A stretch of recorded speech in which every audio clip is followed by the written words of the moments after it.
Hello, നല്ല നമസ്കാരം. ടോക്സ്റ്റിക് teaser കാണാത്തവർ പോയി കണ്ടിട്ട് ഈ റിയാക്ഷൻ കാണുന്നതാണ് നല്ലത്. കിടിലം സാധനം, ഒരു വിഷ്വൽ സാധനം, ഒരു ഗംഭീരമായിട്ടുള്ള ഒരു നിർമ്മാണം.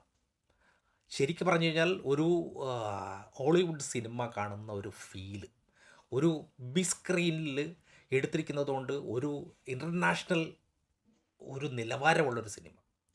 പിന്നെ ഇതിൻ്റെ രാജീവ് രവിയുടെ ക്യാമറ പ്രത്യേകിച്ച് ഒരു റോ ഫീൽ നൽകാൻ വേണ്ടി കഴിയുന്നുണ്ട്. VFX രംഗങ്ങളിൽ ചില സ്ഥലങ്ങളിൽ എനിക്ക് അത്ര ഗംഭീരമായിട്ടൊന്നും തോന്നിയില്ല, ചിലയിടത്തൊക്കെ മുഴച്ച് ഗംഭീരമായിട്ട് നിൽപ്പുണ്ട്. പിന്നെ ടീച്ചറിലെ ഏറ്റവും വലിയ ഹൈലൈറ്റ് യാഷിൻ്റെ ലുക്ക് തന്നെയാണ്. മോനെ, KGF ഐക്കോണിക് താടി ലുക്കിന് പകരം ഉണ്ടല്ലോ, യാഷ് ക്ലീൻ ഷേവ് ചെയ്ത് ഒരു ലുക്കിൽ വരുന്നുണ്ട് മോനെ. അതൊരു കിട്ടുന്ന സർപ്രൈസ് തന്നെയായിരിക്കും.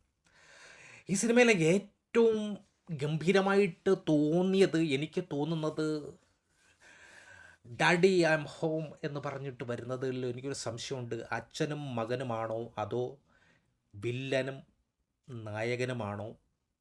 അങ്ങനെ എനിക്കൊരു സംശയം. ഇനിയിപ്പോൾ ഇവർ രണ്ടുപേരും ഡബിൾ റോളാണോ എന്നൊക്കെ സംശയം തരുന്നുണ്ട്. അതോ ഇനിയിപ്പോൾ ഒരു ട്രാവൽ മൂവിയാണോ എന്നൊരു സംശയമുണ്ട്. ഒരു കാലഘട്ടം അച്ഛൻ്റെതും ഒരു കാലഘട്ടം മകൻ്റേതുമാണോ, അങ്ങനെയുള്ള വല്ലതാണോ, അതെങ്കിൽ ഈ കാലഘട്ടത്തിനനുസരിച്ചിട്ടുള്ള ഒരു പോക്കാണോ എന്നൊരു സംശയം കൂടി ഉണ്ട്. ഓക്കെ, അങ്ങനെ ഒരു സംശയം എൻ്റെ മനസ്സിൽ തോന്നുന്നുണ്ട്. പിന്നെ ഇതിൻ്റെ സംവിധായക ഗീതു മോഹൻദാസിൻ്റെ ഒരു പടം എന്നുള്ള രീതിയിൽ പുള്ളിക്കാരി ഇതെങ്ങനെയാണ് കൈകാര്യം ചെയ്യുന്നത്, ആക്ഷൻ രംഗങ്ങൾ, ഒരു ഒരു ബ്രൂട്ടൽ വയലൻസ്.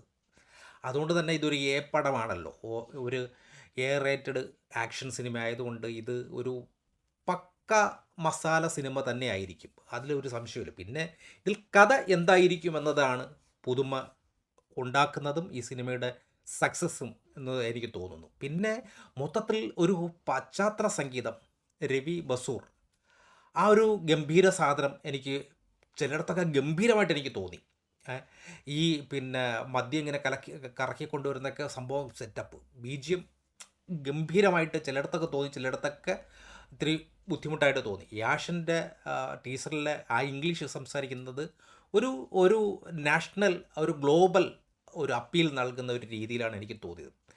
ടീസർ ഇറങ്ങിയത് കൊണ്ട് തന്നെ എനിക്ക് തോന്നുന്നത് ഇനിയിപ്പോൾ അവതാർ 2ൻ്റെ കൂടെ ഇത് വലിയ ക്ലാഷ് ആകാൻ ഒരു സാധ്യതയുണ്ട്. ബോക്സ് ഓഫീസിൽ ഇതൊരു ഒരു നല്ലൊരു കോമ്പറ്റീഷൻ ഉണ്ടാകും. പിന്നെ ഈ സിനിമ എങ്ങനെയാണ് ആൾക്കാർ സ്വീകരിക്കുന്നത്, പിന്നെ യാഷ് എന്ന് പറയുന്ന ഒരു സൂപ്പർ താരത്തിൻ്റെ ആ ഒരു പ്രസൻസ്, പിന്നെ അല്ലെങ്കിൽ അദ്ദേഹത്തിൻ്റെ സൂപ്പർ പദവി, അദ്ദേഹത്തിൻ്റെ സ്റ്റൈല്, മൊത്തത്തിൽ ഇന്ത്യയിൽ ഏത് ഭാഷ എടുത്താലും ഒരുപാട് ആരാധകർ ഉള്ളതുകൊണ്ട് തന്നെ ഒരുപക്ഷെ ഈ സിനിമ ഇറങ്ങിയതിന് ശേഷം മാത്രമേ അവതാറുമായിട്ട് മത്സരിക്കാനുണ്ടോ എന്ന് കൂടി ഉണ്ടാവത്തുള്ളൂ. കാരണം അവതാർ പറയുന്നത് മറ്റൊരു ടൈപ്പ് ഓഫ് സ്റ്റോറിയാണല്ലോ.